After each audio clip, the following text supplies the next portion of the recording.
frères et sœurs, relevez le dossier de votre siège. Attachez votre ceinture parce que nous sommes en classe à faire. Nous sommes en classe à faire à bord d'un vol qui vous conduira au sommet. Mais pour l'instant, entrons dans le sein des saints avec le Seigneur. Entrons dans la présence aimante de Dieu. Tag tes amis. Tag tes amis sur les réseaux sociaux. Dis-leur que quelque chose est en train de se passer. C'est la meilleure portion de cette journée. Vis avec nous ce temps d'adoration. Entre en intimité. Où que tu sois, que ce soit au bureau ou à la maison. Vis avec nous ce temps d'adoration. Vis avec ce cœur, ce temps d'adoration.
Seigneur, je veux te louer en ce matin. Je veux te célébrer et te glorifier. Je veux, Seigneur, t'adorer. Mon cœur veut s'élever vers toi pour te dire que tu es Dieu. Je veux te dire que je t'aime et tu le sais. Je te porte dans mon cœur. Je te porte dans mon cœur, Jésus. Et je veux pouvoir t'aimer. Tu as dit à Pierre, Simon, fils de Jonas, m'aimes-tu? Seigneur, en ce matin, je veux t'aimer. Au-delà de tout ce que je vis. Au-delà de tout ce que je vis, Seigneur, je veux pouvoir t'aimer.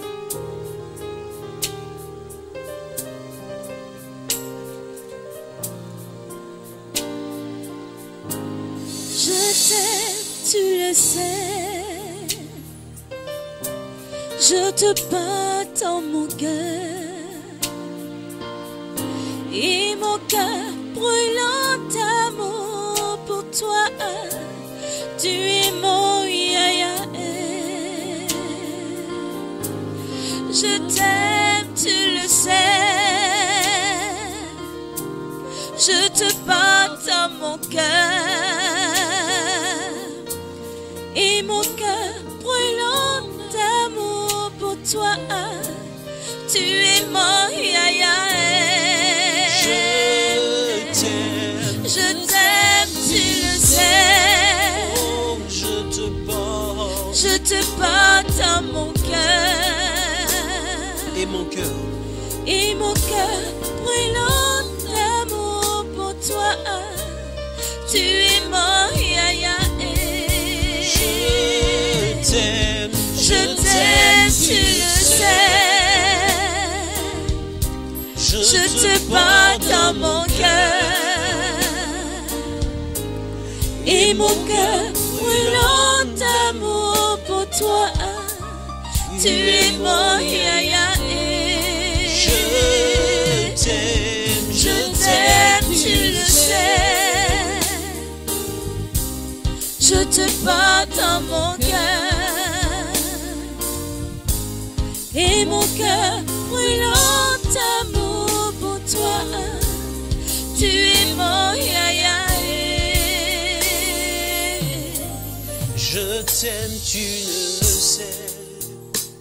Seigneur, je te porte dans mon cœur, Jésus, et mon cœur brûlant d'amour pour toi. Tu es mon yaya. Je t'aime, tu le sais. Je te porte dans mon cœur. Et mon cœur brûlant d'amour pour toi. Tu es mon yaya. Je t'aime, tu le sais. Je te porte. Je te porte dans mon cœur. Et mon cœur brûlant d'amour. Et mon cœur brûlant d'amour pour toi. Tu es mon yaya. Je t'aime, tu le sais. Je te porte dans mon cœur. Et mon cœur brûlant d'amour pour toi. Tu es mon yaya. Tu es mon yaya. Seigneur, tu es tout pour moi. Et en ce matin, je veux te bénir et te glorifier. Tu es mon yaya. Je veux te célébrer, Seigneur, et te dire que tu es tout pour moi. Que ton nom soit béni à jamais.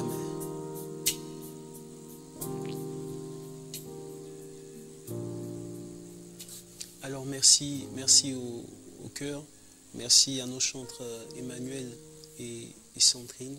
J'espère que tu as pris un bon temps d'adoration. Nous allons continuer tout à l'heure. En attendant que les chantres nous préparent ce chant. Je ne suis pas seul. Nous allons planter le décor. Planter le décor par rapport à cette émission Rendez-vous au sommet. Le thème de ce matin est intitulé « Tirer profit de tout ce qui vous arrive. C'est un thème qui est assez prétentieux. C'est un thème qui est assez poussé, mais je crois qu'il y a certaines choses à comprendre. Il y a certaines choses à comprendre et aujourd'hui, c'est très important que nous puissions accéder à un certain niveau de vérité, à un certain niveau de réalité. Voilà pourquoi je veux élever en ce matin ta capacité à pouvoir comprendre certaines vérités pour que ton chemin, ta route sur cette vie soit un peu plus facile, selon l'ordre de Dieu, selon l'ordre de Dieu. Bien avant que nous puissions prendre ce chant, je ne suis plus seul, je voudrais vraiment t'inviter à taguer tes amis, à manifester ta présence sur le direct à travers tes commentaires, à travers tes partages, parce que nous allons effectivement aller en eau profonde ce matin. J'ai quelque chose pour toi. Dieu, dans sa préscience, a prévu que tu allais être là en ce matin, suivre ce direct pour que quelque chose se produise dans ta vie. Tag tes amis, partage ce direct, dis-leur que quelque chose est en train de se passer. C'est la meilleure portion de cette journée. Mais en attendant, vivons ce chant.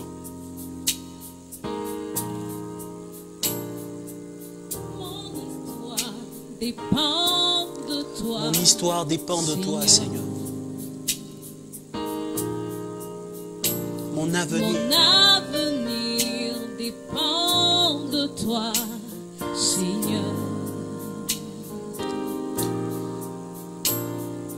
Ma famille dépend de toi, Seigneur. Et mon pays dépend de toi, Seigneur. Oh oui, mon histoire dépend de toi, Seigneur. Mon avenir dépend de toi, Seigneur. Et ma famille dépend de toi, Seigneur. Et le monde entier dépend de toi, Seigneur. Même si les gens veulent m'abandonner, moi je n'ai rien à craindre, car tu es là. Tu m'as promis fidélité, moi je n'ai rien à craindre, car tu es là. Même si les gens veulent m'abandonner, Seigneur. Même si les gens veulent m'abandonner, moi je n'ai rien à craindre, car tu es là. Tu m'as promis fidélité. Moi je n'ai rien à craindre, car tu es là. Je ne suis pas seul. Seigneur, je ne suis pas seul. Je ne suis pas seul. Je ne suis pas seul. Je ne suis pas seul. Je ne suis pas seul. Je ne suis pas seul. Même si les gens veulent m'abandonner, moi je n'ai rien à craindre, car tu es là. Tu m'as promis fidélité, Tu m'as Seigneur. promis fidélité, moi je n'ai rien à craindre, car tu es là.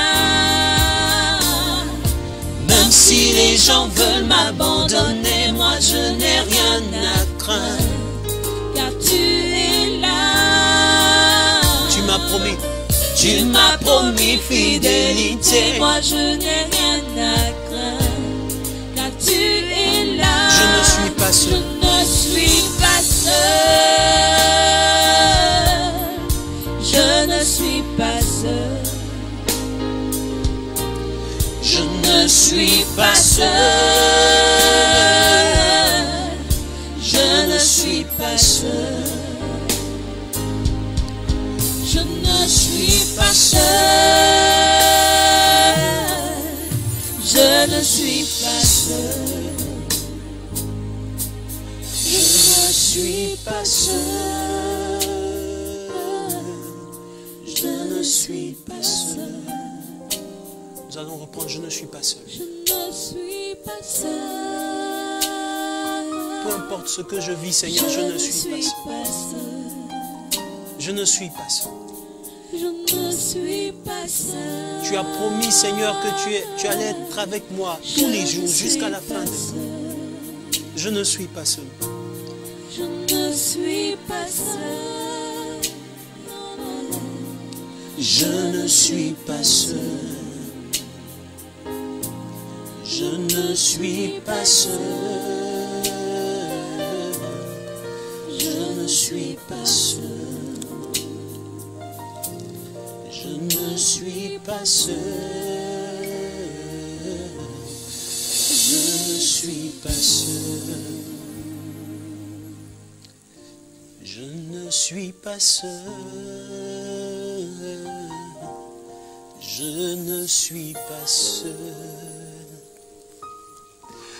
Je ne suis pas seul. C'est effectivement cette assertion, c'est une affirmation de foi pour nous permettre de dire qu'effectivement, peu importe ce que nous vivons, peu importe ce que nous traversons en ce moment, peu importe la façon dont les choses se présentent, Dieu est avec nous. Saint Augustin dit que le silence de Dieu n'est pas l'absence de Dieu. Ce n'est pas parce qu'il ne parle pas qu'il n'est pas là. Je ne suis pas seul. Nous allons poursuivre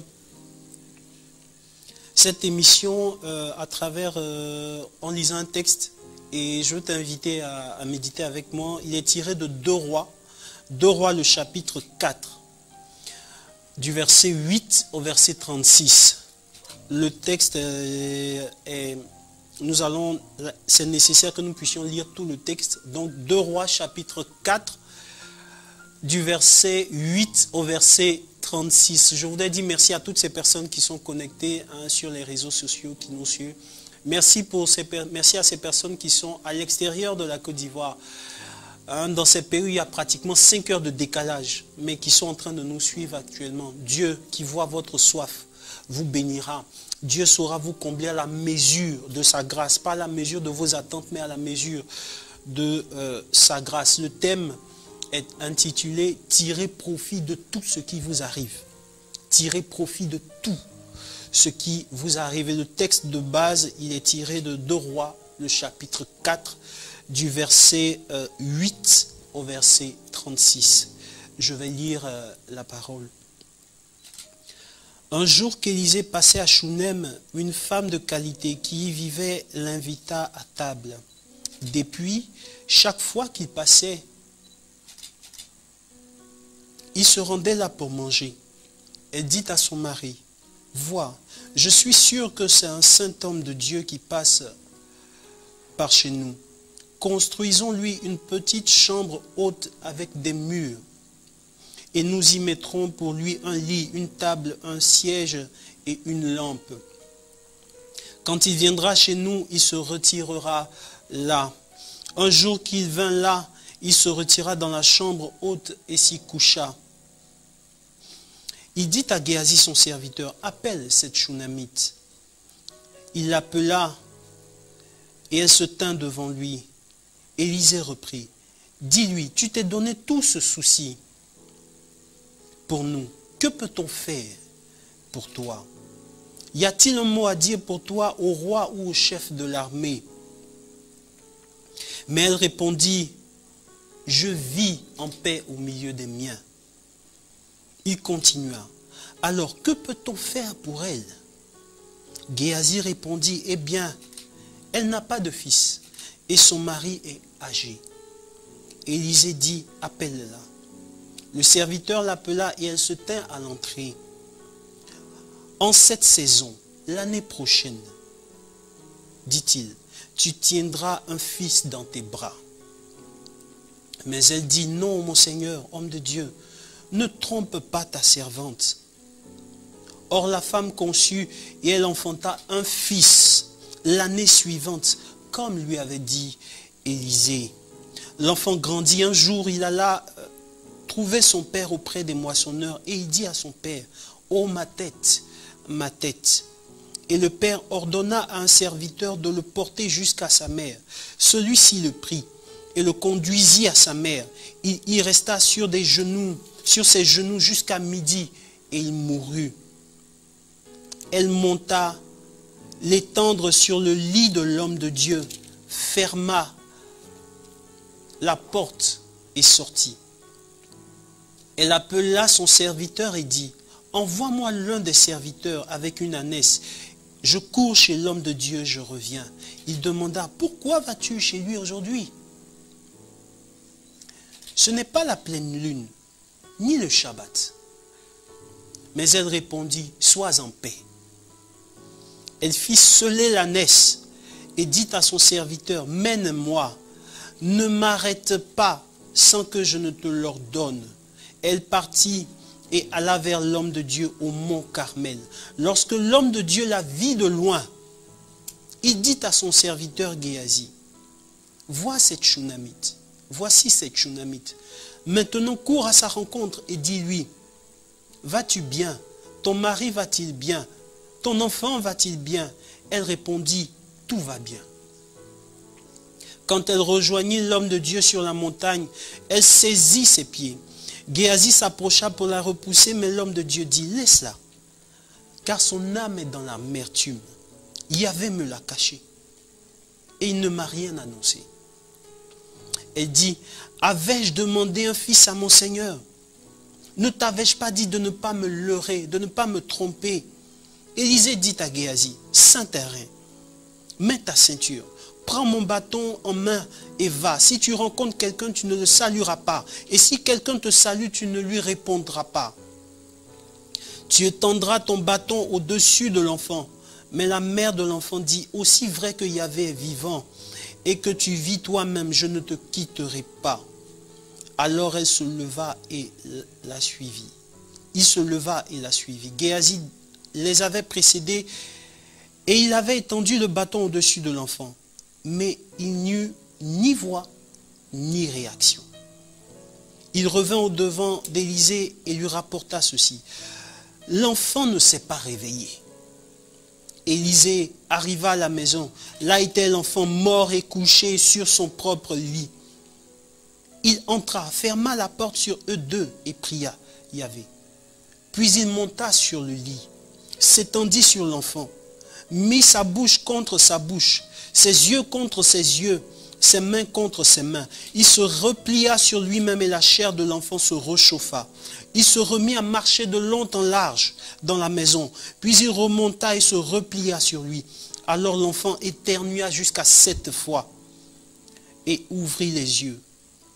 Il appela Géasi et lui dit, « Fais venir cette Shunamite. » Il l'appela. Lorsqu'elle arriva près de lui, il dit, « Prends ton fils. »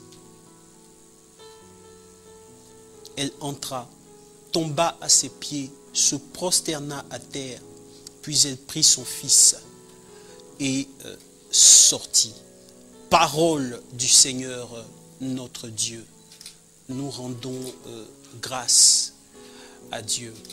Eh bien, frères et sœurs, chers téléspectateurs d'Ecclésia TV, nous venons de lire ce passage. Tout chrétien, nous connaissons tous cette fabuleuse histoire de cette femme Shunamite. Frères et sœurs, nous tirons allègrement vers la fin de l'année 2017. Nous sommes à moins de 60 jours de la fin de l'année. Et cela veut dire sensiblement qu'il y a 300 jours qui sont passés. Et si je veux me permettre de faire le bilan de tes 300 jours, qu'est-ce que je dois pouvoir retenir? Je te pose la question. Pour les 300 jours de l'année qui sont déjà passés, qu'est-ce que tu retiens? Quand on presse ces 300 jours, qu'est-ce qu'on a comme valeur ajoutée?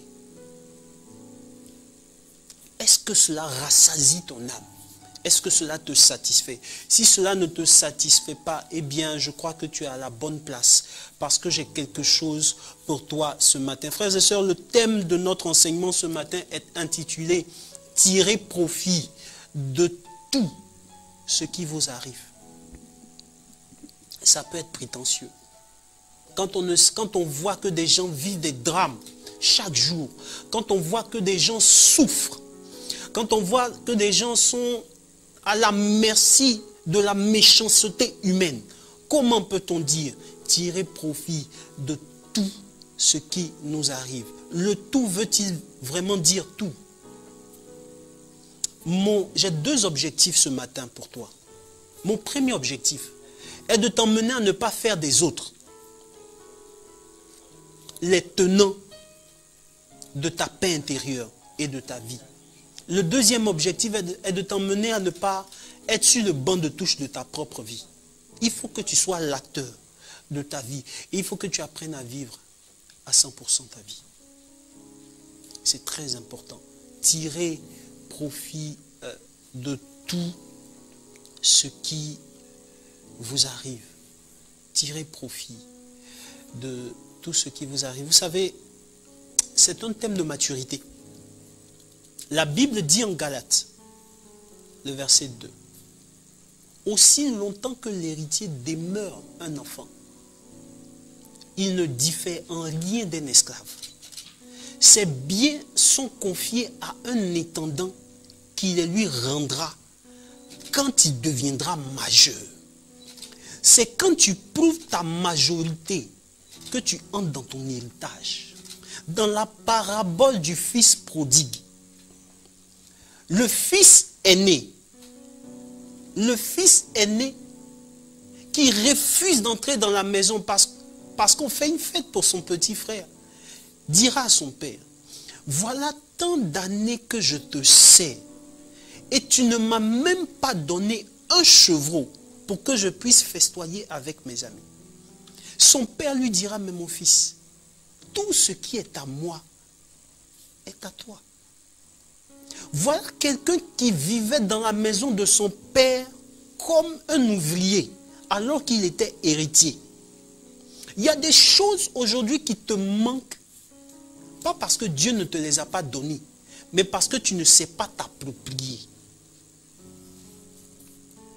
Une chose est d'être propriétaire, une autre est d'être possesseur. Tu peux être propriétaire sans être possesseur. Et mon but ce matin est que tu sois possesseur de tout ce que Dieu a prévu pour toi. Frères et sœurs, c'est un thème de maturité. C'est un thème de maturité. Parce qu'aujourd'hui, nous observons une vie où la plupart des gens n'ont pas ce qu'ils souhaitent. La plupart des gens n'ont pas ce qu'ils souhaitent. Et le monde est rempli de dépressifs. À tout niveau, à divers degrés.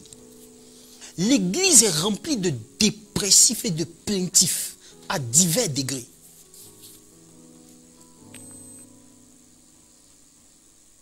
Frères et sœurs, pourquoi veut-on avoir certaines choses? Tu sais, j'ai un préalable pour toi. Et ce préalable, c'est que la vie ne te donnera pas toujours ce que tu veux. Non, non, non, non, non, non, non, non. La vie ne te donnera pas toujours ce que tu veux. Tu n'es pas obligé d'avoir ce que tu veux. Mais tu es obligé de faire avec ce que tu as pour avoir ce que tu veux. Et ça, c'est peu importe les domaines dans lesquels nous vivons. Frères et sœurs, Thérèse de l'Enfant Jésus, Thérèse de Lisieux, docteur de l'Église, cette grande sainte dira quelque chose qui m'a marqué et que je veux te partager. Thérèse de l'Enfant Jésus dira, nous sommes tous comme des fleurs. Et je me suis rendu compte, je la cite, Thérèse de l'Enfant Jésus, je me suis rendu compte que toutes toutes les fleurs sont belles. Il y a des roses, il y a des lys et il y a des violettes. Et Thérèse dira, l'éclat de la rose et la blancheur du lys n'empêchent pas le parfum de la violette. Si toutes les fleurs devaient être des roses, la nature perdrait sa beauté. C'est pareil que pour nous les hommes. Frères et sœurs, Thérèse de l'Enfant Jésus a compris une sagesse de vie que nous devons comprendre. Tu n'es pas obligé d'être comme les autres. Tu n'es pas comme les autres. Peut-être que ce qui t'arrive n'est pas ce qui arrive aux autres. Peut-être que tu n'as pas le physique des autres. Peut-être que tu n'as pas les opportunités des autres. Peut-être que tu n'as pas la notoriété, la popularité des autres. Peut-être que tu n'as pas la chance en griffe que les autres ont. Arrête de faire des autres l'unité de mesure de ta bénédiction et de ton bonheur. C'est ce qui fatigue aujourd'hui nos jeunes sœurs, principalement en Afrique francophone. Aujourd'hui, tout le monde veut avoir un teint différent. J'ai une de mes filles spirituelles qui travaille quelque part et qui avait décidé d'entreprendre. Comme je parle beaucoup d'entrepreneuriat, et elle était passionnée par cela. Elle allait dans un pays. Elle allait prendre des produits de marque, de cosmétiques pour femmes. Et quand elle a ouvert son magasin, elle est venue me voir et dit vraiment, ce que j'ai pris, les meilleurs produits là, ce n'est pas cela qui marche. Ce sont les produits qui décapent la peau. C'est ce qui marche, c'est ce qui est demandé sur le marché. Parce qu'aujourd'hui, comme critère de beauté, et ça, ce sont les médias qui nous font croire cela, c'est que plus on est clair, plus on attire le regard. Et dans la tête de certaines femmes, dans la tête de certaines jeunes dames, tu la vois aujourd'hui, elle est noire. 2 semaines après, tu ne sais pas si c'est ta vision qui est réelle ou si c'est autre chose. La même personne, tu la vois, elle devient différente. Les gens ne s'aiment pas tels qu'ils sont. Et ce qui fait qu'aujourd'hui, certains artistes, sous d'autres cieux, sont capables d'aller voir des chirurgiens, sont capables d'aller faire de la chirurgie plastique. Ah non, on va arranger mon nez, on va arranger mon visage, on va arranger telle partie de mon corps, on va arranger telle partie de mon corps. Tu n'es pas comme les autres. Si tu n'es pas capable de t'aimer tel que tu es, personne ne t'aimera tel que tu es. Tu n'es pas obligé d'avoir les opportunités des autres. Il y a des gens qui sont nés, ils ont une voie royale dans cette vie. On peut dire en griffe qu'ils sont nés avec une cuillère en argent dans la bouche. Tout est tracé pour eux. Depuis le jour de leur naissance. Même leur caveau familial, tout est tracé. Et il y en a d'autres qui sont chargés de se battre jour et nuit pour y arriver. On dira, mais pourquoi est-ce que ce n'est pas juste? C'est la sagesse de Dieu. C'est la sagesse de Dieu. Et le premier préalable pour sortir du lot des plaintifs, le premier préalable pour oser s'affirmer réellement en tant que leader, en tant que personne, c'est d'apprendre à s'aimer tel que Dieu nous a aimés. Quand tu vas commencer à t'aimer tel que Dieu t'aime, il y a des gens que tu ne vas plus poursuivre en vain. Tu ne vas plus quémander l'amour d'un homme en vain. Tu vas arrêter de souffrir émotionnellement et affectivement pour rien.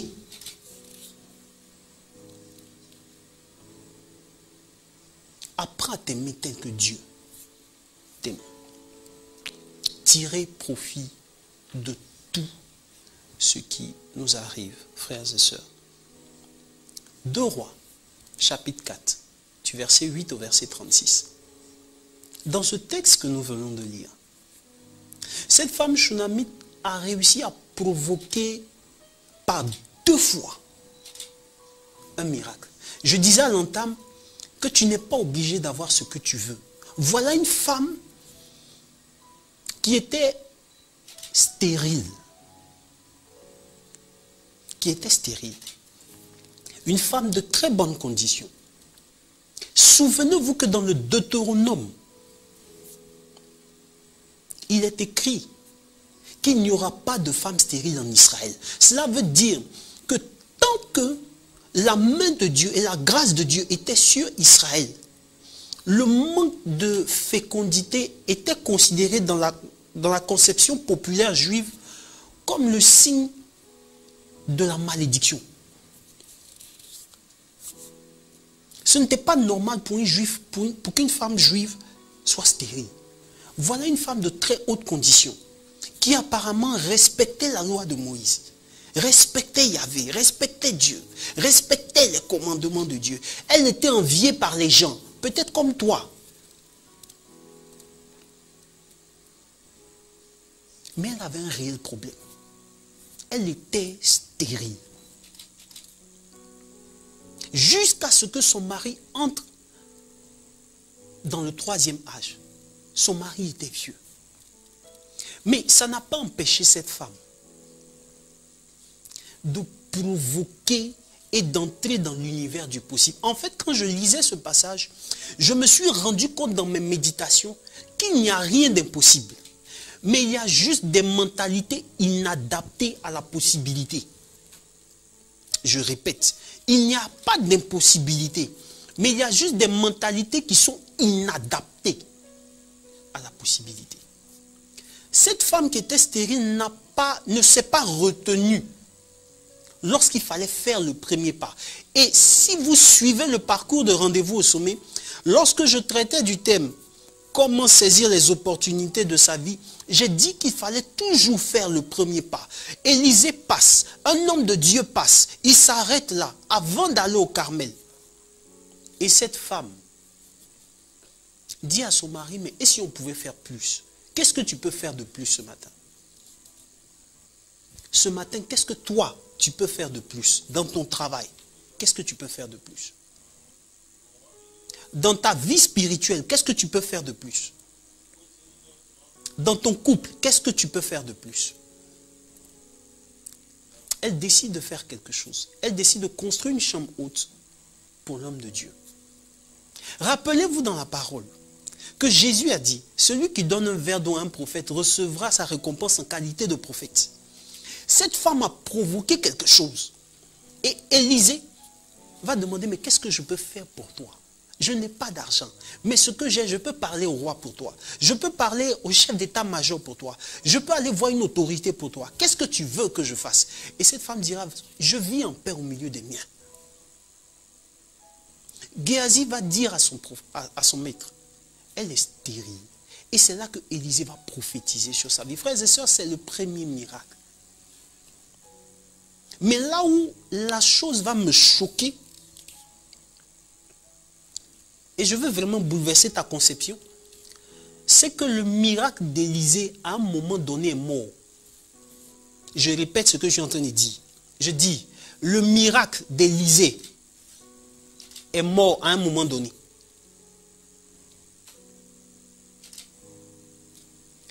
Et la Bible dit que l'enfant est mort sur les genoux de sa mère.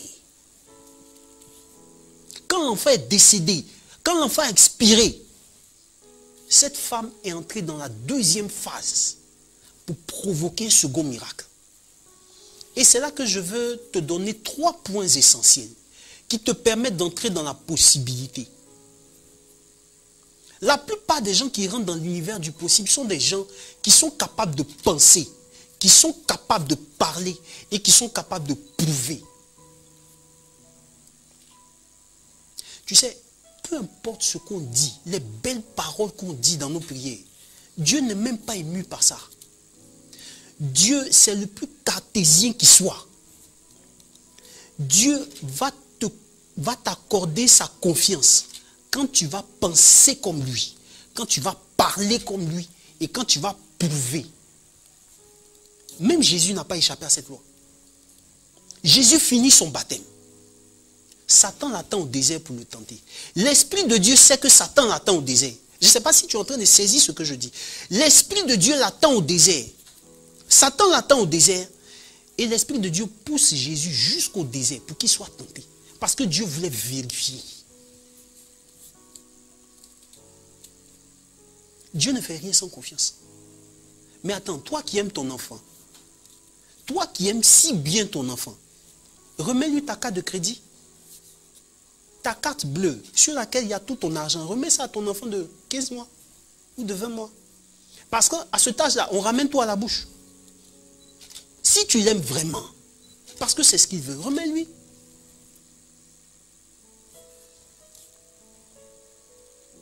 Si ton enfant fait les 4 pattes et va vers une prise électrique, comme c'est ce qu'il veut, et que tu l'aimes tellement, que tu es capable de lui donner tout ce qu'il veut, laisse-le aller vers une prise électrique. C'est par amour que Dieu te refuse certaines choses. Parce qu'en réalité, tu n'as pas encore montré ta maturité. Parce qu'en réalité, tu n'as pas encore montré que tu es digne de confiance. Quand tu rentres dans un supermarché et que tu achètes une boîte de lait, la marque de la boîte de lait, là, c'est parce que tu as confiance en cette marque-là. En fait, dans ce monde, je me suis rendu compte qu'on ne fait rien sans confiance. Et tout ce que tu vis comme situation est en fait un processus pour certifier que tu es digne de confiance. Tes problèmes d'argent, tes problèmes relationnels, tes problèmes avec ton homme ou ton conjoint, tes problèmes spirituels, tes problèmes de santé, tout cela, c'est fait pour démontrer et pour montrer à Dieu que tu es certifié et que tu es capable de gérer un héritage. On ne donne pas son héritage à quelqu'un qui n'est pas digne de confiance. On a vu dans nos pays des parents qui ont bâti un héritage, mais dès qu'ils sont morts, les enfants ont vendu. Parce qu'ils ne savent pas comment on gère. Si tu n'as pas montré ta maturité à gérer certaines choses, il y a des choses que Dieu ne va pas te donner. Pas parce qu'il ne t'aime pas, hein. C'est parce qu'il t'aime même qu'il ne va pas te donner. Cette femme entre dans la deuxième phase de son miracle. Le miracle de cette femme est mort. C'était quelque chose de mal qui arrivait. Une mère qui voit son fils mourir sur ses genoux. Vous essayez d'imaginer un peu la douleur de cette dame. Cette femme va s'insérer. Et elle dira à son mari qui est au champ, j'ai besoin d'un serviteur qui me conduira chez le prophète.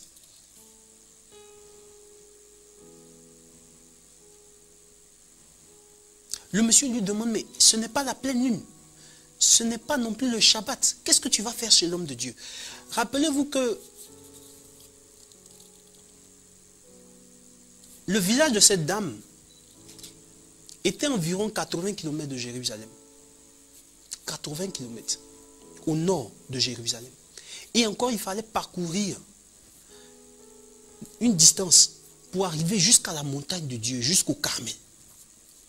Cette dame prend un serviteur et elle dit à son mari, tout va bien, sois en paix. Elle a parlé le langage de la possibilité. Dans le livre des Proverbes, il est écrit que la vie et la mort sont au pouvoir de la langue. Tu seras rassasié de ce que tu dis. Tu seras rassasié de ce que tu as l'habitude de proclamer. Même dans le domaine financier, tu seras rassasié de ce que tu proclames.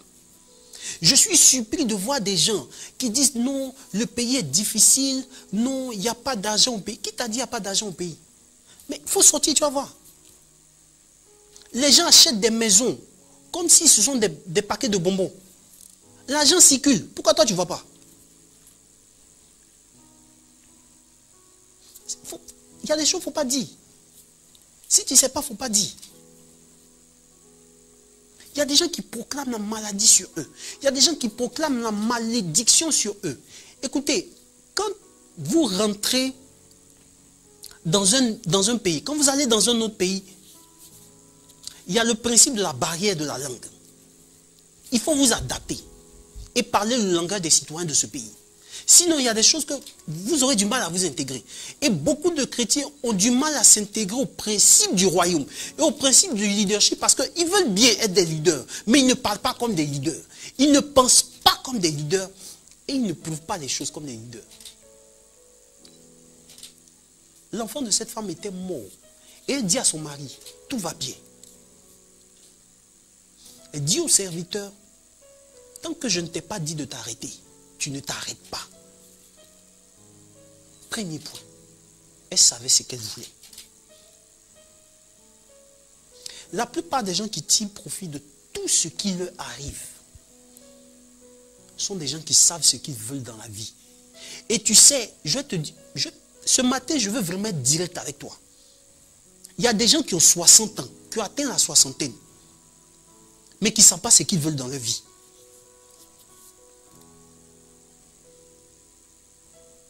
Cette femme savait ce qu'elle voulait. Par 2 fois, elle est rentrée dans l'univers du possible. Tout est possible à celui qui croit. Je ne sais pas ce que tu vis aujourd'hui.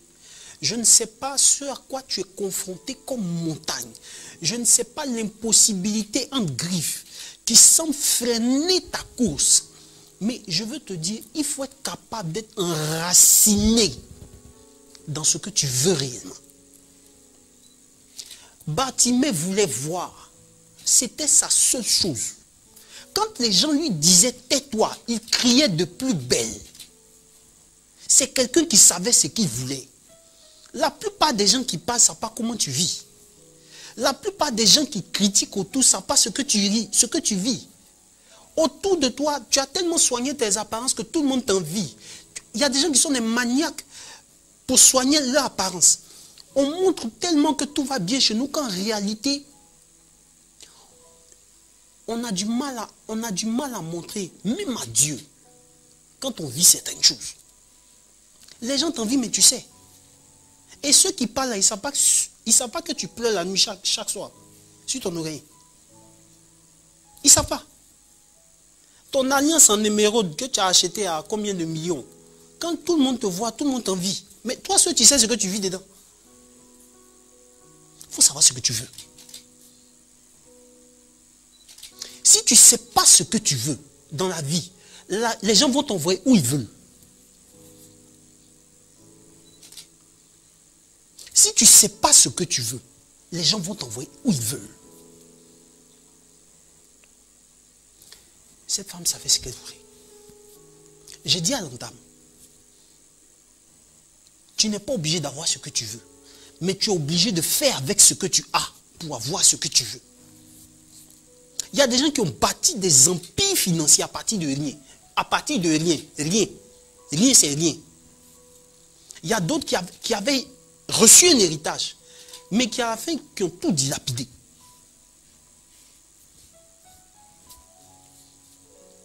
Il faut savoir ce que tu veux dans la vie.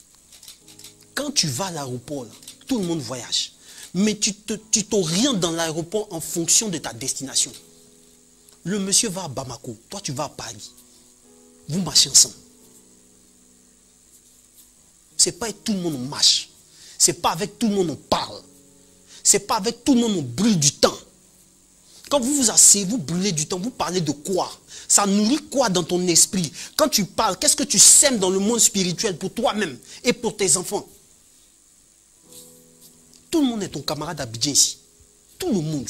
Tu lis à tout le monde. Il faut savoir ce que tu veux. Quelque chose est arrivé à cette femme. Elle a déterminé un plan. Il y a des gens, si tu leur expliques où tu veux arriver, ils vont te freiner dans leur course. Ils vont te freiner dans ta course. Cette femme, si cette femme disait à son mari que l'enfant était mort, avant qu'elle n'aille voir l'homme de Dieu, le monsieur aurait enterré l'enfant. Il ne sait même pas comment l'enfant est né. Pour lui, c'est une mort clinique. Donc, à partir de la mort clinique, voilà, c'est fini, c'est s'arrêter là. Mais elle savait comment est-ce que l'enfant est venu au monde. Tu sais. Il y a des choses quand Dieu te donne. Tu sais que si ce n'est pas par sa grâce, tu n'allais pas obtenir ça. Quand des gens te demandent de t'arrêter, toi, ce que tu sais, au fond de toi. La vérité n'est pas du côté de la masse. La vérité est du côté de Dieu, de ton cœur. Si ton cœur te convainc, va jusqu'au bout. Il n'y a pas d'impossibilité. Il y a juste des mentalités inadaptées. Il y a des gens qui ne parlent pas le langage de la possibilité. Ils ne pensent pas le langage de la possibilité. Et ils ne prouvent pas. Tant que ces trois choses ne sont pas alignées, tu n'obtiendras rien dans cette vie. Elle savait ce qu'elle voulait. Et quand elle arrive chez l'homme de Dieu, quelque chose qui va me marquer, c'est que Élisée dit, Dieu m'a caché que l'enfant de cette femme est mort. Il y a des révélations. Élisée est l'un des plus grands prophètes de la Bible. Dans le langage théologique, c'est l'un des plus grands thaumaturges, c'est l'un des plus grands faiseurs de miracles de la Bible. Mais cette révélation-là, Dieu ne l'a pas donnée à Élisée. Élisée n'a pas reçu de parole de connaissance pour dire, cette femme, son enfant est mort, je vais faire quelque chose encore. Elle est allée jusque chez l'homme de Dieu, elle a attrapé ses pieds et elle a dit, je ne t'ai rien demandé. C'est toi qui m'as donné un enfant. Tu sais, s'il y a quelque chose de fondamental dans cette vie, c'est que tu peux soit te battre pour ce que tu veux, ou tu peux te battre pour ce que tu ne veux pas.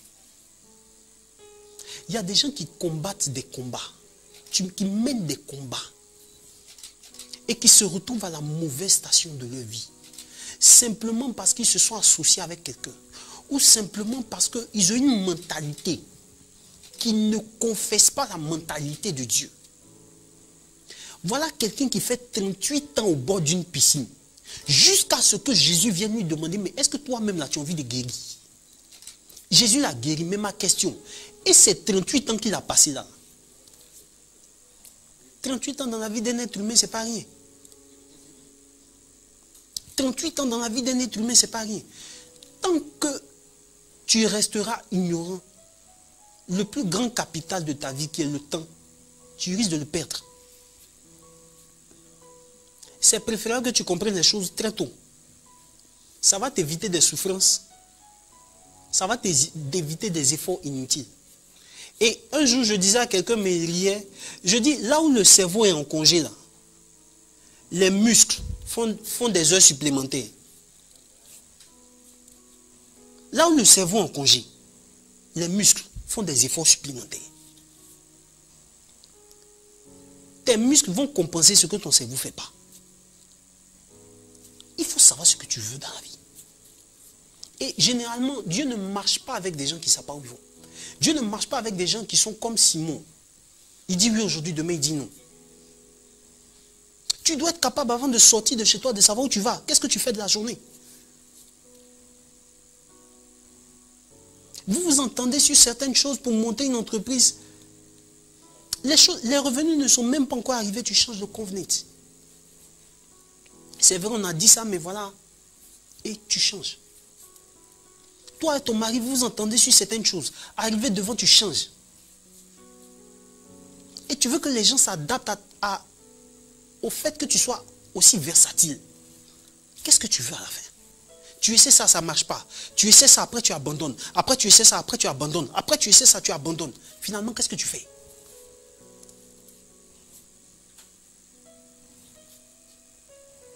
Cette femme avait un seul objectif. Le seul enfant de sa vie était mort. Son miracle était mort. Et par 2 fois, elle a provoqué le miracle parce qu'elle était alignée en pensée. Elle était alignée en parole. Et elle était alignée en preuve. En fait, quand tu dis au Seigneur que tu as la foi, Dieu te regarde. Il sourit. Tu as la foi. Super. Mais quand tu vas lire la parabole du semeur, tu vas te rendre compte qu'il y a des persécutions qui viennent à cause de la parole. Si. Il y a des persécutions qui viennent à cause de la parole. Et donc quand tu dis au Seigneur que tu as la foi, que tu vas aller jusqu'au bout, la vie va te tester sur ta capacité.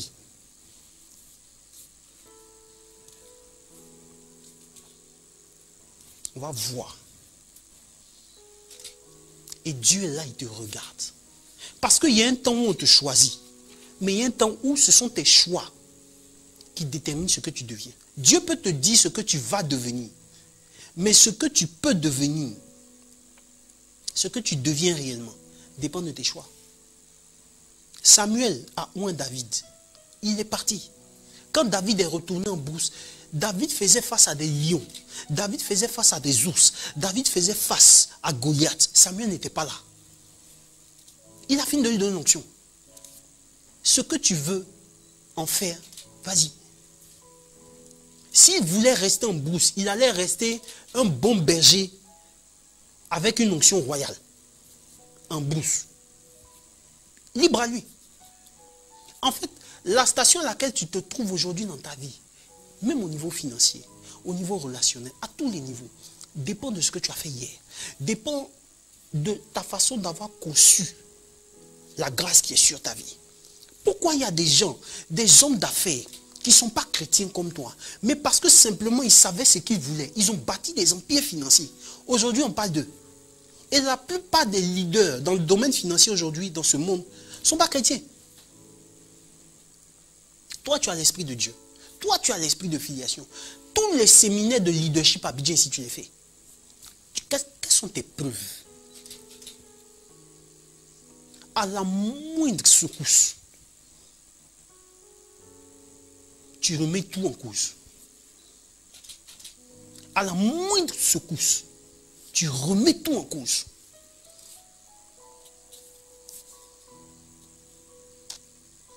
Ce matin, je veux que tu puisses parler le langage de la possibilité.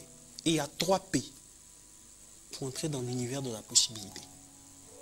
Penser, parler et prouver. Ce n'est pas facultatif. C'est impératif. Tout ce que tu vas obtenir dans cette vie dépend de ce que tu as eu à penser, dépend de ce que tu as eu à confesser et dépend de ce que tu as eu à prouver. Nous avons développé ce thème sur 2 séances. Tirez profit de tout ce qui vous arrive. Cette femme a eu à faire face à la mort de son fils. Mais elle a pensé possibilité. Elle a confessé possibilité. Elle a prouvé qu'elle était capable d'aller jusqu'au bout. Elle a dit à l'homme de Dieu, si toi-même tu ne m'accompagnes pas, je n'irai pas. Géasi est revenu avec le bâton d'Élisée. L'enfant ne s'est pas réveillé. Ce n'est pas parce qu'un homme de Dieu te donne ses principes que ça va marcher. Ce n'est pas parce qu'un leader te donne ses principes que ça va marcher. Ce n'est pas parce qu'un coach te donne ses principes que ça va marcher. Parce qu'en réalité, c'est l'esprit qui est derrière. En réalité, c'est ta mentalité. Est-ce que ta mentalité est alignée sur le principe qu'il te donne? C'est ce qui porte du fruit. Géasi a pris le bâton.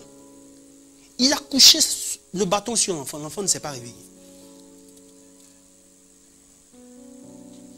Mais lorsqu'Élisée est revenu, il a réveillé l'enfant.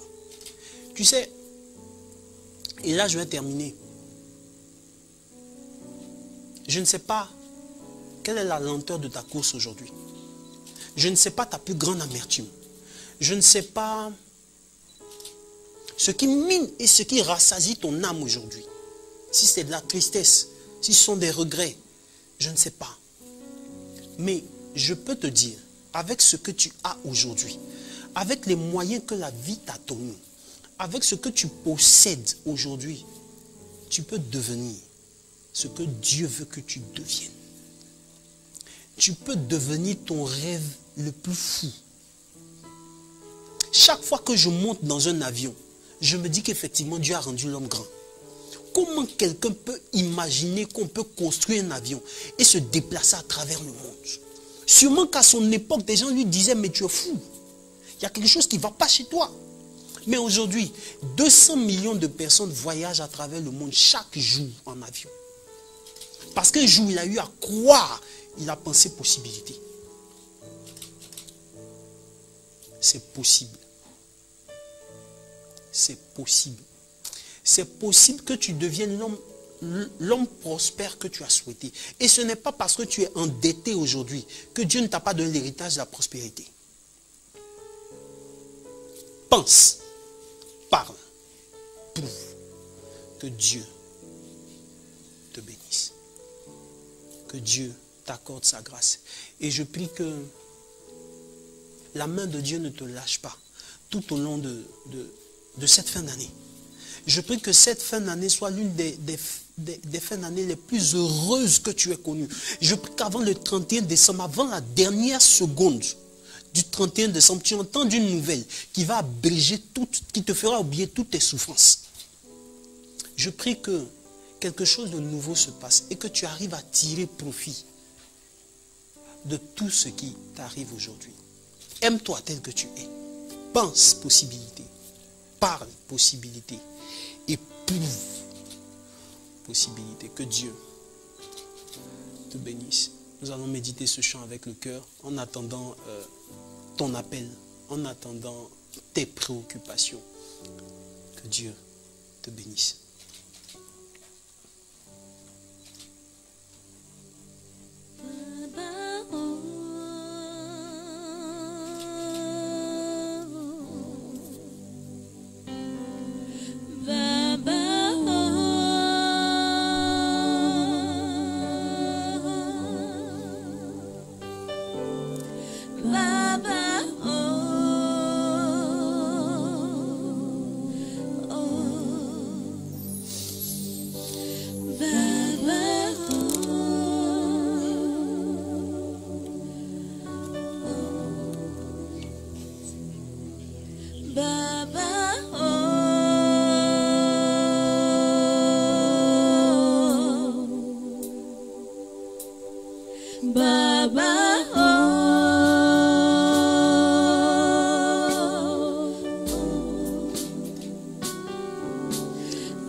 Seigneur, nous voulons te bénir et te louer. Nous voulons te célébrer et te magnifier, Seigneur. Nous voulons, Seigneur, te magnifier et te louer. Répands, Seigneur, sur moi ta grâce.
Alors,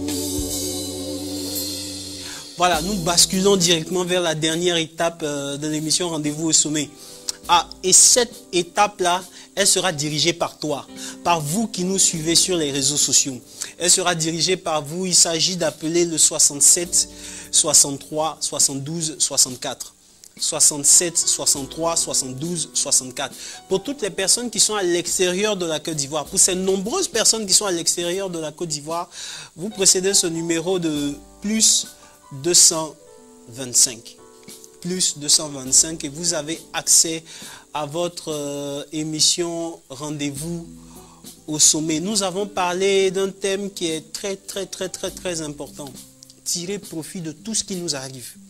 Et il y a 3 choses pour entrer dans l'univers de la possibilité. Il faut d'abord nous voir comme Dieu nous a vus.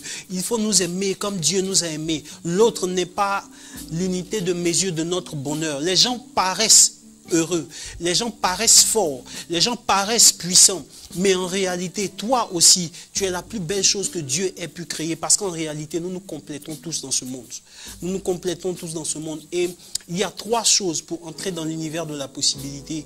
La pensée, qui est une semence. La parole, qui est une semence. Et les actions que nous posons en fonction de ces réalités. Le texte de base, c'est 2 Rois 4, du verset 8 au verset 36. J'attends ton appel. Mais en attendant, vivons ce temps d'adoration avec le cœur. Vis avec nous ce temps. Bénis Dieu avec nous. Dieu est bon. Il n'a jamais été surpris par un événement. Il est celui qui voit la fin avant le commencement. Il n'a jamais été surpris par un événement. Il est celui qui voit la fin avant le commencement. Ça. Il a ta vie sous contrôle. Il prend soin de toi. Il veille sur toi. Il a ta vie sous contrôle. Il prend soin de toi. Il veille sur toi. Son nom c'est Jésus. Son nom c'est Jésus. Son nom c'est Jésus. Son nom c'est Jésus. Ta vie sous contrôle, il prend soin de toi, il veille sur toi. Il a ta vie sous contrôle, il prend soin de toi, il veille sur toi. Son nom c'est Jésus. Son nom c'est Jésus. Son nom c'est Jésus.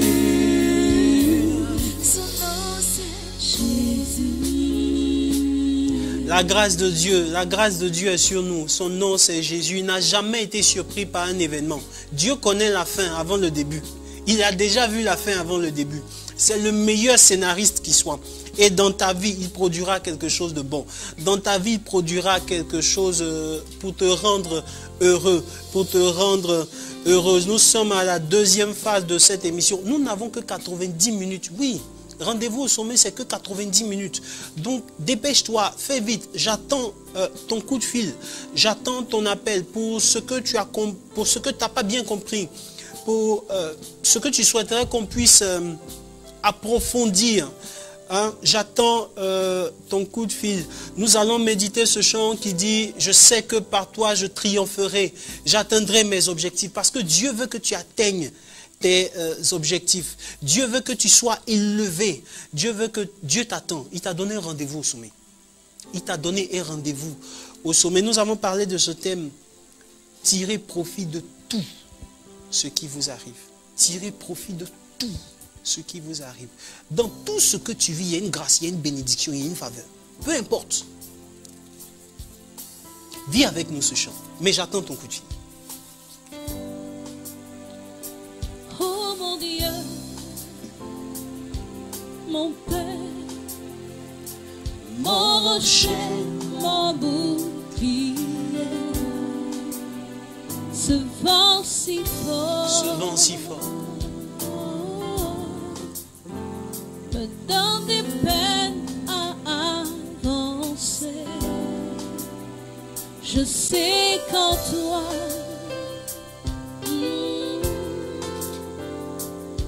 je suis inébranlable et j'atteindrai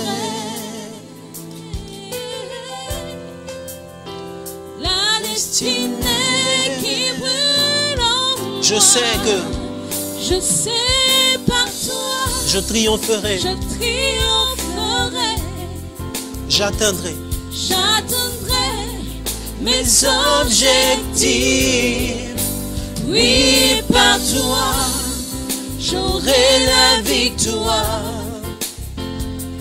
Quelles que soient les oppositions, Tu es ma force. tu es ma force, Mon bouclier. mon bouclier. Oui, je sais.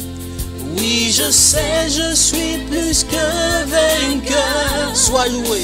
Sois loué au siècle des siècles, car toute langue confessera ton nom. Je sais que par toi, de la bataille, Je suis conscient de la bataille. mais Je l'aborde avec ton assurance. je veux rester Fidèle. fidèle à ta parole, sans me détourner. Sans me détourner, Seigneur. Oh Seigneur, Je te bénis pour mes frères et sœurs, Seigneur, qui sont connectés. j'ai reçu, vous êtes Pour toutes ces personnes qui ont reçu des coups et des blessures, qui Père, tentent de m'arrêter. je te bénis, Seigneur, pour leur vie, pour ce qu'elles ont traversé. Sur le chemin que Mais tu me dis qu'elles sont appelées à être au sommet, Seigneur. j'ai foi en toi. Tu me dis, Seigneur, qu'elles sont appelées à être au sommet. En ta force, ta capacité Dieu est capable de t'envoyer au à sommet. me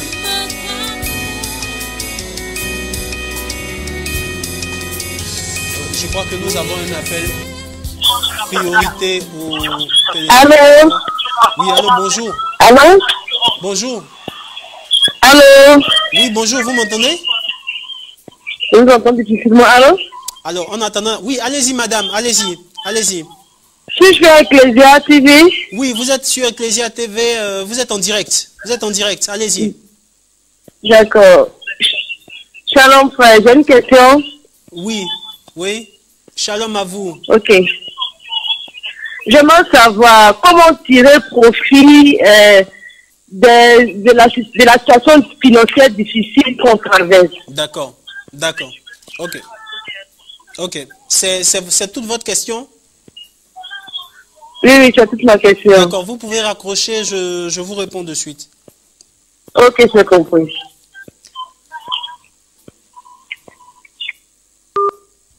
Alors, nous avons omis de demander le nom et la provenance de l'appel, mais nous allons répondre. Alors, la dame a posé une question précise. Hein? Comment tirer profit? On a des problèmes d'argent. On a des problèmes d'argent partout. Quand on va dans nos églises, on dit on est appelé à être à la tête, on est appelé la prospérité, notre partage, notre Dieu, c'est à lui qu'appartient l'or et l'argent. Mais réellement, économiquement, on est déficitaire. Hein? À la fin du mois, tu as découvert. Comment est-ce qu'on peut tirer profit d'une telle situation? Madame, je ne connais pas votre nom, mais écoutez, lorsque vous êtes malade et que vous allez voir un médecin, hein, le médecin vous met au régime alimentaire. Il vous met au régime alimentaire parce qu'il y a une chose dans le traitement que vous devez apprendre, c'est la discipline. Si vous êtes malade, c'est parce que nécessairement vous avez fait de l'excès quelque part. Et donc pour vous apprendre à corriger l'excès, le médecin vous met au régime, un régime souvent strict, très strict, qui ne rentre pas dans vos habitudes, mais il faut vous habituer à laisser certaines choses. Et généralement, c'est ce que l'endettement nous apprend. Oui. On a du mal souvent à comprendre cette réalité-là. Mais je ne connais pas un homme d'affaires. Vous savez, même Donald Trump a fait 2 fois faillite. Donald Trump. Il n'y a pas... Je ne connais pas quelqu'un qui n'a pas de problème d'argent. Parce que même quand on est milliardaire, on en cherche toujours. C'est ça, normalement, nous. Même quand on est milliardaire, on en cherche toujours. Mais vous savez, ce qui nous permet de pouvoir évoluer, c'est cette capacité que nous allons tirer des situations d'endettement. Si vous êtes entrepreneur, si vous êtes femme d'affaires, si vous êtes commerçante, vous allez comprendre qu'en réalité, vous allez connaître la valeur de chaque centime que vous allez dépenser. Et ça, Beaucoup de gens ne l'ont pas. Quand tu as connu des problèmes d'argent jusqu'à un certain niveau, il y a des choses que tu ne peux pas te permettre. Et ça, tu as réellement tiré profit quand tu arrives à ce niveau. Bon, c'est vrai, il y a d'autres aussi qui n'ont pas d'argent et puis après la richesse les surprend et deviennent pratiquement fous. Ça c'est un autre débat. Mais ce que vous pouvez tirer réellement, c'est d'apprendre la valeur de chaque centime que vous dépensez. Et ça, c'est pas être pingre. Ça, c'est pas être radin. Ça, c'est pas être avare. Ça, c'est apprendre à vivre en fonction de ses moyens. Si vous voulez sortir de l'endettement, si quelqu'un qui m'écoute aujourd'hui veut sortir de l'endettement, il faut qu'il apprenne à vivre en fonction de ses moyens, pas au-dessus de ses moyens. Deuxième chose, il faut avoir une seconde source de revenus ou plusieurs sources de revenus. Parce que si vous avez une seule entrée pour plusieurs sorties, nécessairement vous serez déficitaire, madame. Donc, il va falloir que vous puissiez développer un système qui vous permet de rapporter, qui vous rapporte quelque chose d'autre. Et ça, on peut le faire avec pratiquement tout. On peut le faire à partir de ce qu'on possède. Moi, je connais des femmes, j'ai donné tellement d'exemples. Je connais des femmes qui, à partir de rien, ont essayé d'entreprendre quelque chose et puis ça marchait. Ça marchait. Je donne toujours l'exemple de cette dame qui s'est retrouvée en prison. Voilà. Donc, voici ce que vous pouvez apprendre réellement à partir des situations d'endettement. La valeur de l'argent. Voilà. La réalisation me signifie que vous appelez Madame Aude. D'accord. Voilà, il n'y a pas de souci.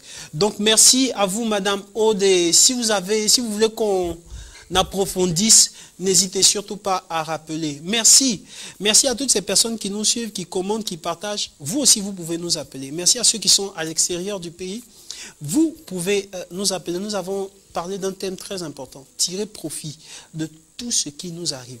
Il y a toujours du bon qu'on peut tirer pour notre croissance, pour notre maturité. Ce n'est pas ce que tu vis là qui va te tuer. J'atteindrai toujours mes objectifs.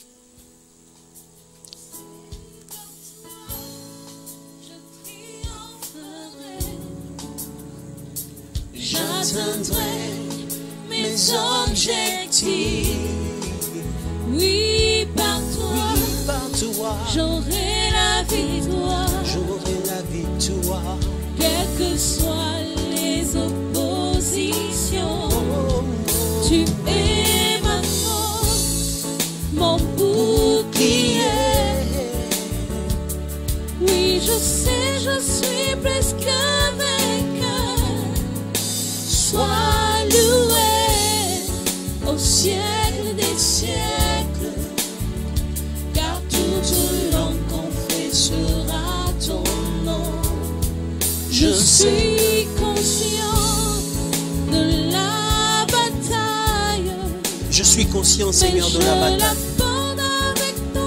Je l'aborde, Seigneur, avec ton assurance. Je veux rester fidèle à ta parole sans me détourner. Je sais que par toi, je triompherai. J'atteindrai mes objectifs. Oui, par toi, j'aurai la victoire. Quelles que soient les oppositions, tu es ma force, mon bouclier. Oui, je suis plus que vainqueur. Sois loué au siècle des siècles, car toute langue confessera ton nom. Alors, je sais que par toi, c'est la joie du Seigneur. C'est la joie du Seigneur. Nous sommes à rendez-vous au sommet. C'est votre émission de motivation, de formation leadership chrétien et des citations au succès. Pour nous, nous croyons avec les responsables d'Ecclesia TV qu'on ne peut pas être leader sans Dieu. C'est même pas possible, c'est même pas envisageable, c'est même pas négociable. Voilà. Et nous avons parlé de ce thème. Tirer profit de tout ce qu'on vit. Tirer profit de tout ce qui nous arrive. Le texte de base, il a été tiré de 2 Rois, chapitre 4, du verset 8 au verset 36. Première chose, premier préalable. Tu n'es pas obligé d'avoir les mêmes opportunités que les autres. Il y a des gens qui apparemment paraissent plus chanceux que toi. Tu n'es pas obligé d'avoir ce que tu veux. Mais tu es obligé de faire avec ce que tu as pour avoir ce que tu veux.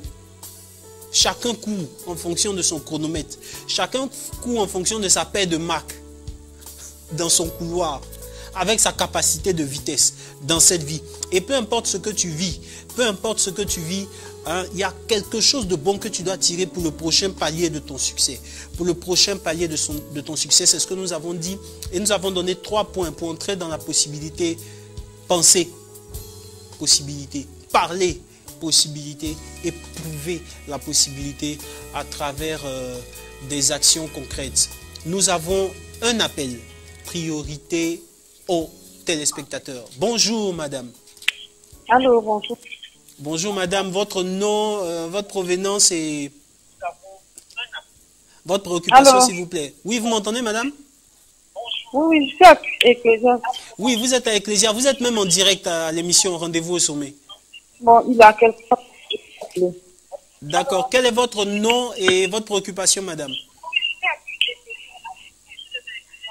Votre nom et votre préoccupation madame?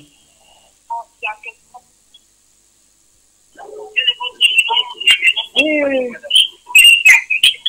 Allô? Oui, allez-y madame, allez-y, allez-y. Allô? Alors, en attendant que la réalisation Allô? essaie de rattraper, je sais que par toi... Je veux savoir comment tirer profit d'une situation d'échec dans les activités. Une situation d'échec.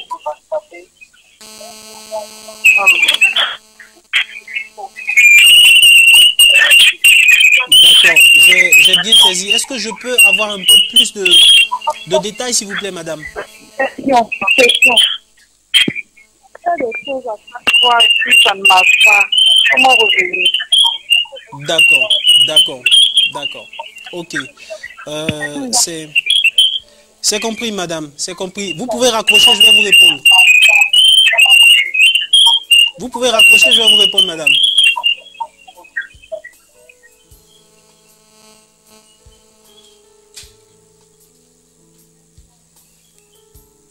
Alors, la dame a posé une question très claire. Hein? Elle a posé une question très claire. Comment tirer profit de certaines situations d'échec? Madame,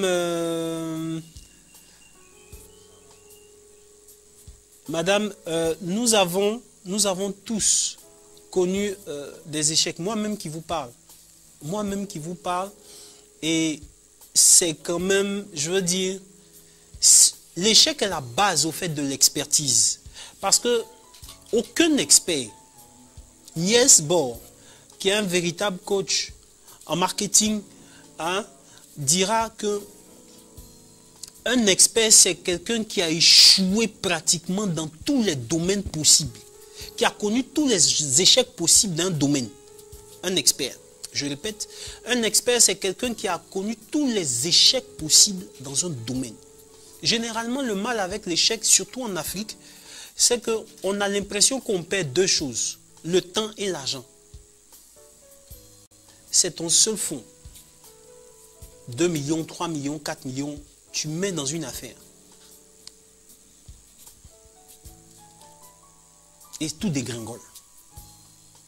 La première des choses, comment je vais rattraper tout cet argent que j'ai injecté là-dedans?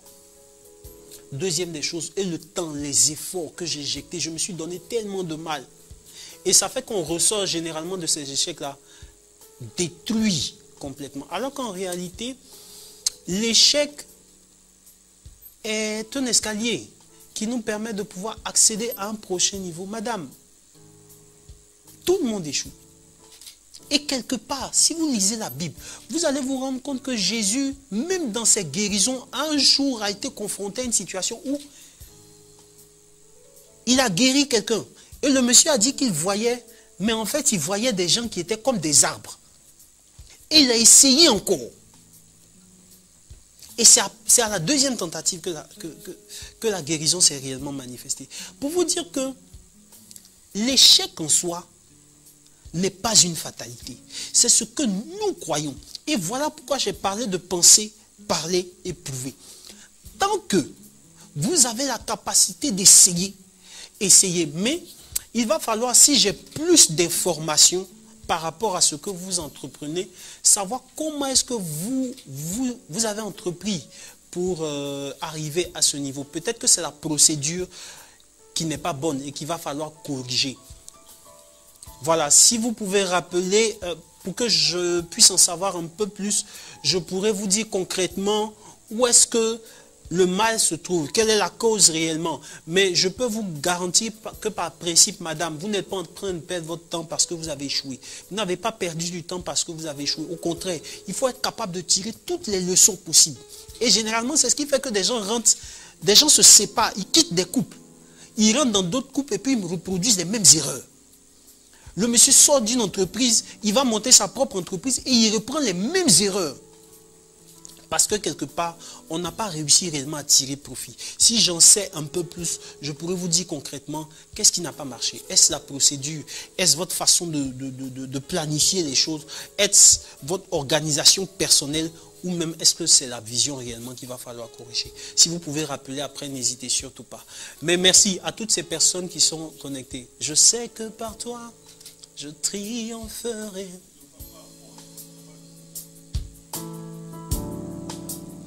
Merci à vous tous qui êtes connectés. Merci pour vos commentaires. Merci à tout le ressourcement des leaders. Que Dieu soit votre récompense. Il nous reste juste quelques minutes. Voilà, rendez-vous au sommet. Nous sommes là parce que ta place est au sommet. Il y a une place qui t'est destinée. J'aurai la victoire. Quelles que soient les oppositions, tu es ma force, mon bouclier. Oui, je sais. Oui, je sais, je suis plus que vainqueur. Sois loué, Seigneur. Sois loué au Siècle des siècles, car tout ce l'on confessera ton nom. je suis conscient de La bataille, mais je l'aborde avec ton assurance. Sois loué au siècle des siècles. confessera ton nom. Je sais que par toi, je triompherai. J'atteindrai mes objectifs. Oui, par toi, j'aurai la victoire. Quelles que soient les oppositions, tu es ma force, mon bouclier. Oui, je sais, je suis plus que vainqueur. Sois loué au siècle des siècles, Car tout cela confessera ton nom. Parler possibilité, penser possibilité, trouver possibilité. En attendant qu'on nous donne ce chant, je parlerai de ta bonté. Je veux te dire deux choses fondamentalement. Tu sais, Jésus a faim. Il est confronté à un figuier. La Bible précise, les auteurs bibliques précisent que ce n'était pas la saison des figues. Je répète, ce n'était pas la saison des figues. Jésus arrive, il ne trouve pas de fruits, il maudit le figuier. C'est pas rationnel. Même ce que tu n'as pas te sera réclamé. Même ce que tu penses ne pas pouvoir obtenir. En fait, tu n'as aucune excuse pour échouer. Tu n'as aucune excuse pour abandonner. Tu n'as aucune excuse pour dire que toi, tu n'as pas eu les moyens de réussir. Non, fais avec ce que tu as pour avoir ce que tu veux avoir. Fais avec ce que tu as pour devenir ce que tu veux devenir, effectivement. Et nous allons effectivement parler de ce thème sur deux séances au niveau de rendez-vous au sommet. Mais que ce mercredi soit un mercredi assez beau pour toi. Que ton cœur soit fécondé par la louange. C'est la meilleure portion de cette journée. Je parlerai. je parlerai de ta bonté, de ta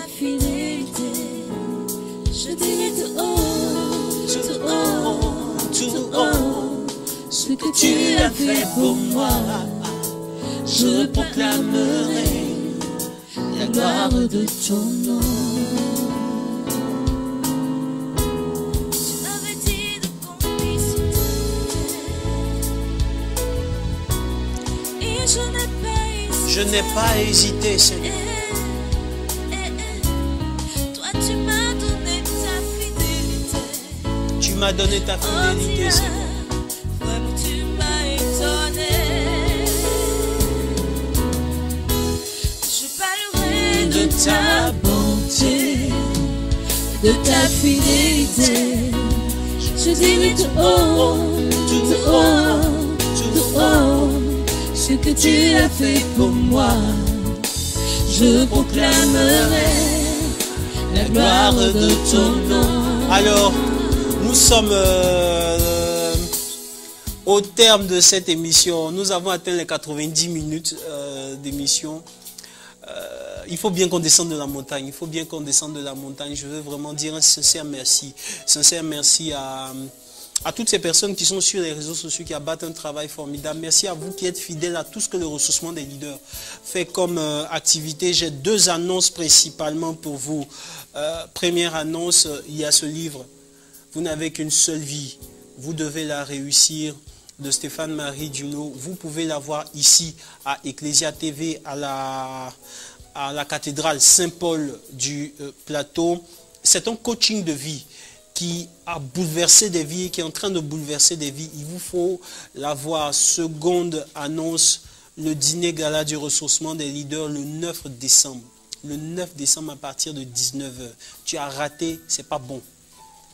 C'est la meilleure des choses à laquelle il faut pouvoir participer. Je veux vraiment dire un sincère merci au père directeur d'Ecclesia TV. Merci Padre, merci pour tes conseils, merci pour tes prières, merci pour ta bénédiction. Mais un sincère merci à Brice Agossou qui a bas un travail de fourmi, qui a bas un travail de titan pour que vous puissiez nous voir à travers les réseaux sociaux et tout ça. Brice Agossou pour la réalisation. Merci. Tano Kassi. Merci à toi. Merci à Manu. Je l'appelle affectueusement Manu. Merci à toi. Merci Sandrine. Merci Stéphane. Merci à vous. Ils ont fait des sacrifices. Ils ont fait des sacrifices. Aujourd'hui, c'est jour ouvrable. Hein? Mais ils ont fait des sacrifices pour être là, pour que la gloire de Dieu se précipite dans ta vie. Rendez-vous au sommet.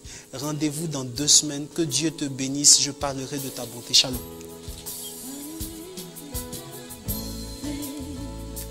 De ta fidélité, je dirai tout haut, tout haut, tout haut, ce que tu as fait pour moi. Je proclamerai